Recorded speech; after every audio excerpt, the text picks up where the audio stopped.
Hey, you lovely lot, and welcome back to Crime Analyst and the Intelligence Cell and my YouTube channel. And I want to just start off by thanking you so much for subscribing to Crime Analyst YouTube and for watching my content. And so many of you have asked me from my last video about Dr. Amie Harwick and what happened to her. So many of you have asked me to talk about the timeline specifically of what went on when I talked about that murder in slow motion and how we prevent murders in slow motion. And so that's what I'm going to talk about in this video. I do listen to you, I do read your comments, and this case is at trial at the moment. In fact, the closing statements have just happened. They were very long, I have to say, and just incredibly frustrating from my point of view, and I'm going to explain why. I think it's very important to actually talk about the actual facts of the case rather than these narratives that are faux narratives, false narratives that are created. And I'm going to talk in much more detail about what I mean. Now, before I do that, I do just want to say that a lot of focus has been on Dr. Amie Harwick and the fact that she was a sex therapist.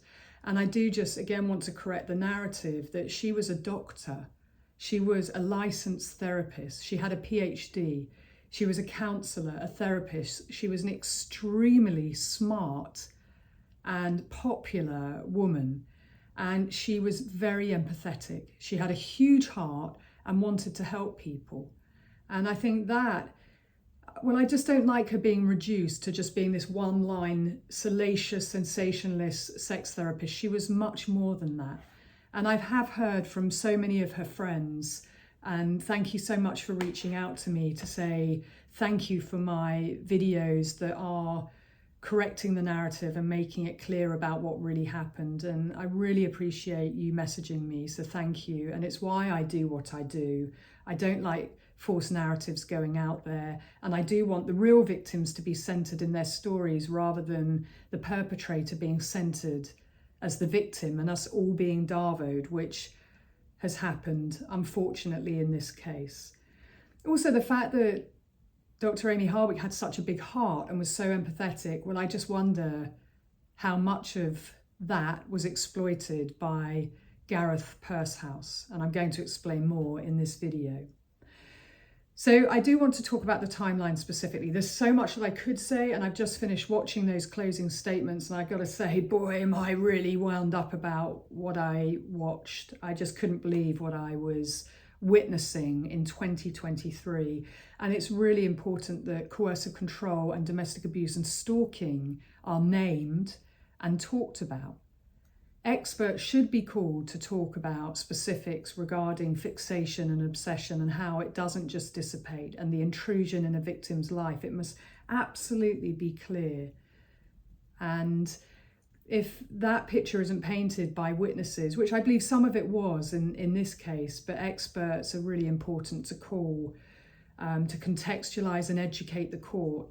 So often we see behaviours minimized or reduced to unremarkable things, and in this case it was actually in the defence's closing where they centered Gareth Pursehouse as a very emotional man, a man who was in crisis, and imagine living with these emotions.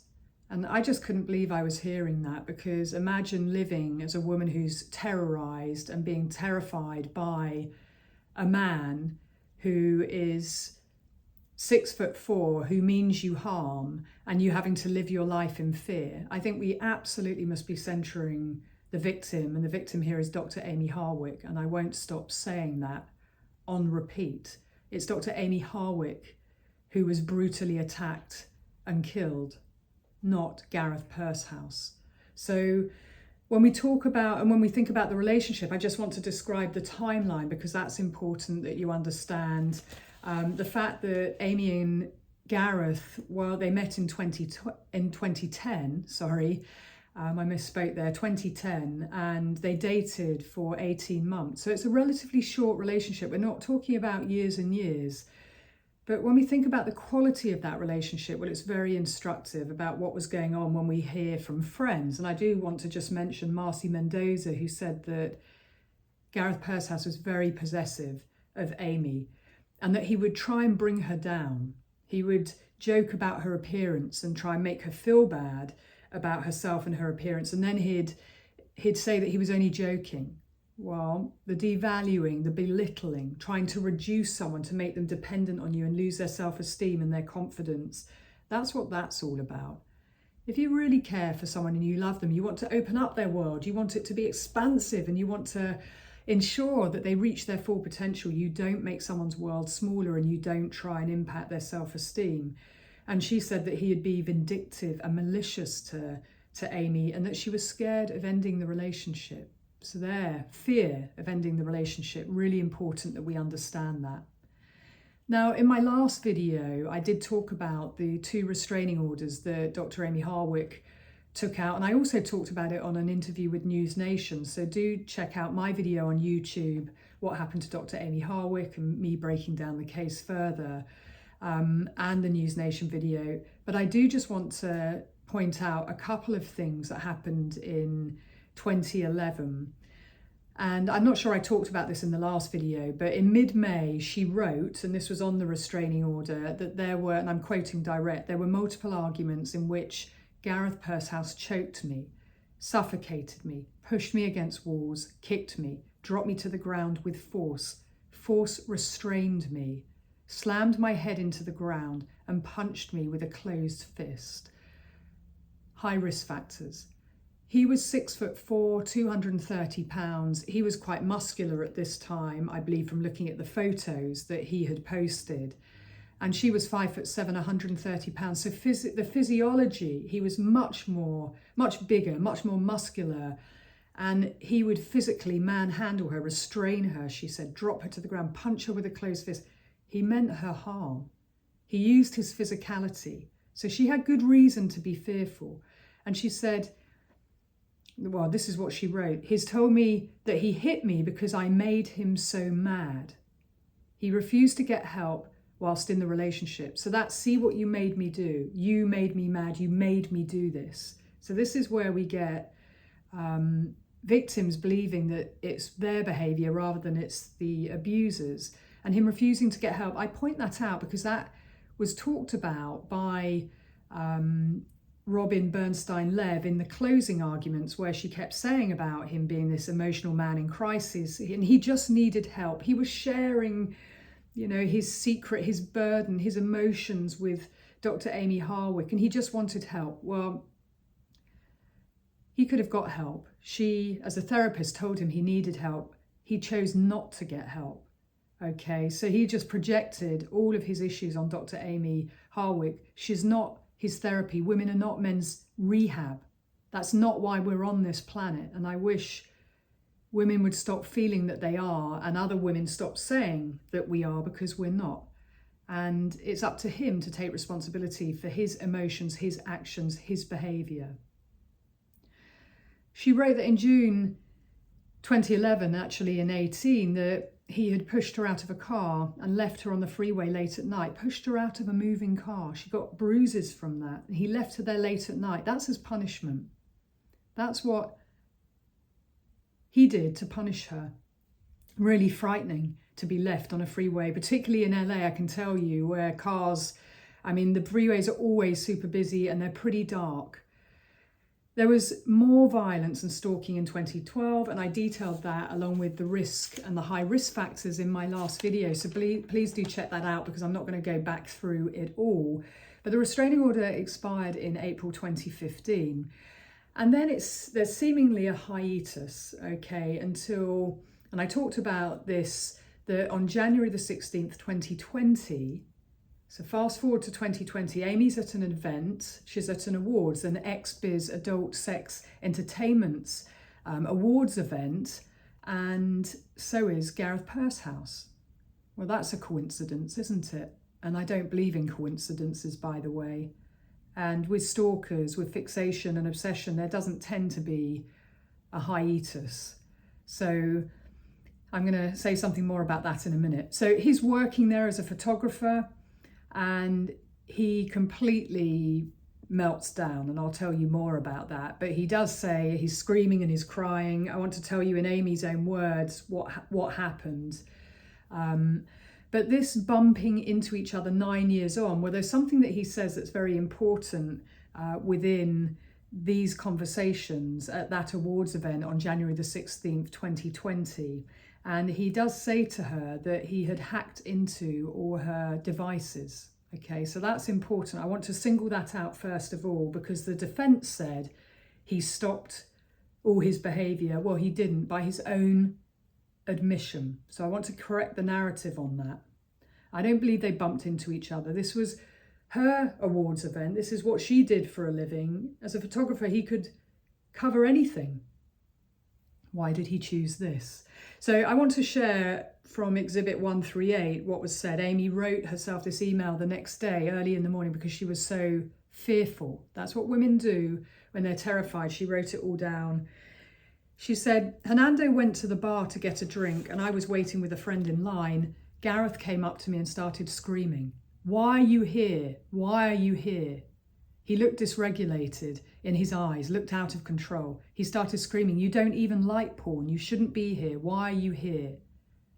Okay, so for me, this is leakage. Why is he saying, why are you here? Amie had every right to be there. Why was he there? And then he started looking like he was going to cry and he was breathing heavily, flailing his arms around. I didn't want to make a scene or scare anybody else. So I said, hey, do you need to talk? And we walked over to the side. So she's trying to manage his behavior, which is what women do a lot of the time. And this is her account. I'm going to read it to you. We sat close by the bathrooms. I made sure to look and make sure there were both security people and a lot of attendees close, very close by. He was sobbing.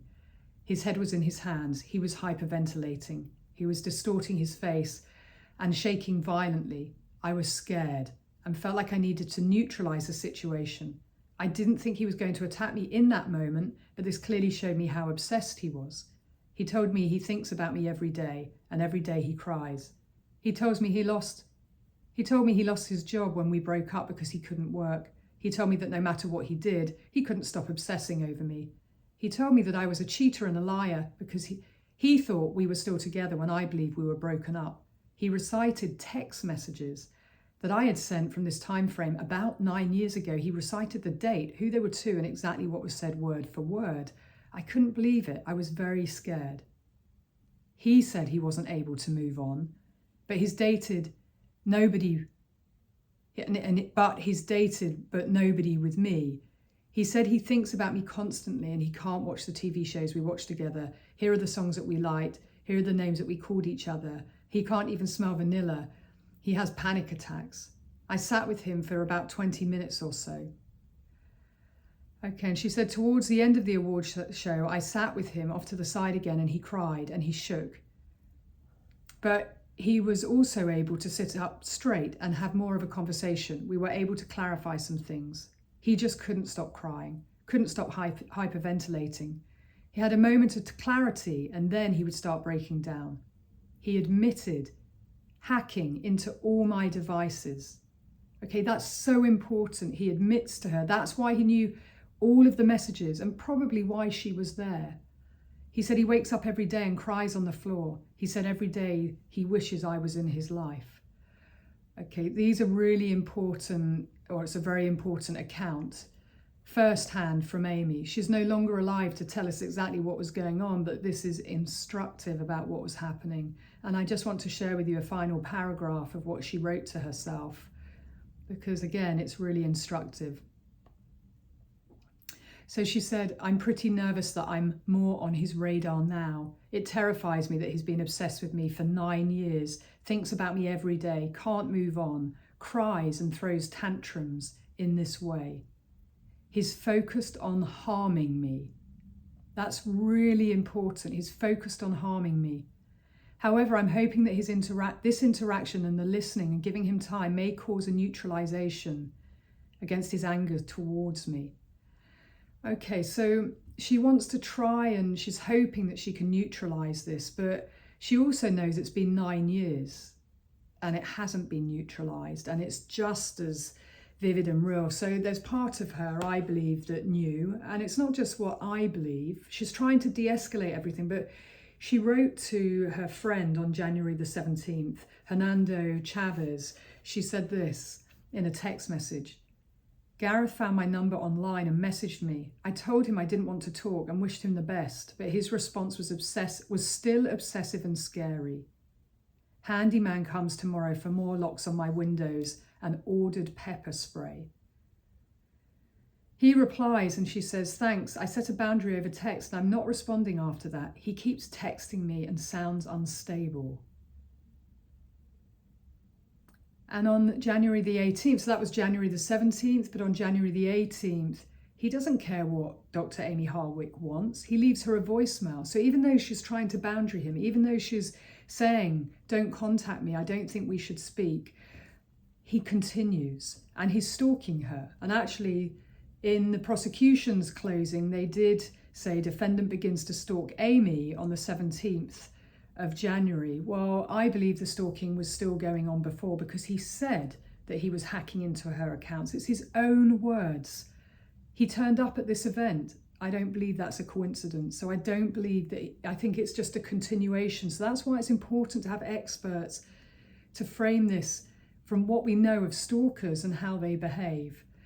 And on Sunday, January the 19th, Amie writes to her friend Grace Stanley, I blocked him through text message, but because of his level of obsession, I definitely don't think I'm in the clear. I had pepper spray at the house. Now my roommate is on alert. I'm upping my home security cameras. Okay, this is really important. I said in my last video, she's doing everything she can. And a number of people wrote to me and said, no, she's not. She didn't do anything to protect herself. And I just want to answer that by saying, yes, she did. And she told people what was going on. She put her housemate on alert. She had a handyman come round. She had cameras, ring cameras installed. She got pepper spray. And she was doing everything that she could. So stop victim blaming, please. It shouldn't be on Amie to live like this. It's actually all about his behaviour. It's all about his behaviour, and that's what we should be focusing on. Dr. Amie Harwick was fearful with good reason. He had harmed her before. She said she was fearful. He was focused on harming her again. Okay, so I get so frustrated with these cases because the evidence is there and it should be presented in court in a way that the narrative makes sense, that this is a continuation of behaviour. It didn't just start again.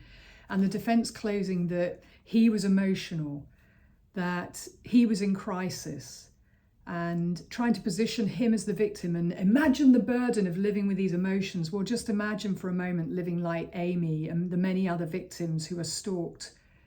It's absolutely terrifying, and I don't believe it's right to Darvo the court. I don't believe it's right to do poor me syndrome on steroids at court when a woman has been brutally killed and she's no longer here, and yet he's being positioned as, you know, his feelings matter more. No, they don't. His feelings he could have done something about. That was on him. He meant her harm. He broke into her house. He's on camera, blocking the camera. He saw it. He was wearing gloves. He went into her house, it looked like with rope. He waited for her for hours. He had a syringe with a lethal dose of nicotine in it. He attacked her brutally. It happened within minutes. It was a blitz attack. She didn't stand a chance. And I talked about the physicality because it's important. And when you're blitz attacked, it wasn't that there was a conversation going on. She was screaming. He attacked her and assaulted her. Her injuries tell us that. And she was within minutes on the ground over the third floor balcony. It's about 21 feet that she dropped. And importantly, he left her to die. He didn't call for help. He fled. And within 11 hours, he was arranging a date with another woman. He did not give a thought for Dr. Amie Harwick. He did not care. So saying that he was this emotional man, so depressed and upset with the breakup, and yet he didn't give her any thought or care, even if it were an accident where his actions betray him, because he did not act like it was an accident, and all the evidence and what the witnesses say show a pattern of behaviour. And I will share with you that femicide is the ultimate act of control. It's the ultimate act of control when men are abusive and coercively controlling to women, and then they stalk them when they're rejected, and then they kill them. And that's why coercive control and stalking are high-risk behaviours for serious harm and femicide. Stalkers steal lives and take lives. I cannot underline that any more than I have in this video, and I do throughout my work, because these murders are preventable. No woman should have to live like this in fear. No woman or family should have to go through this. Listening in court to a female lawyer say, imagine the burden of living with his emotions when their beautiful daughter and loved one, Amie, is dead and was savagely and brutally attacked. Amie is the victim here, and I am centering Amie. It's a false narrative to say otherwise. It's insulting to Amie. It's insulting to her family, to her friends, and to women. And I really hope the jury see through this false narrative, and I hope that there is justice for Amie, and I'm remembering Dr. Amie Harwick. So I'm going to end there. Until next time, be curious, ask questions, and always trust your instincts.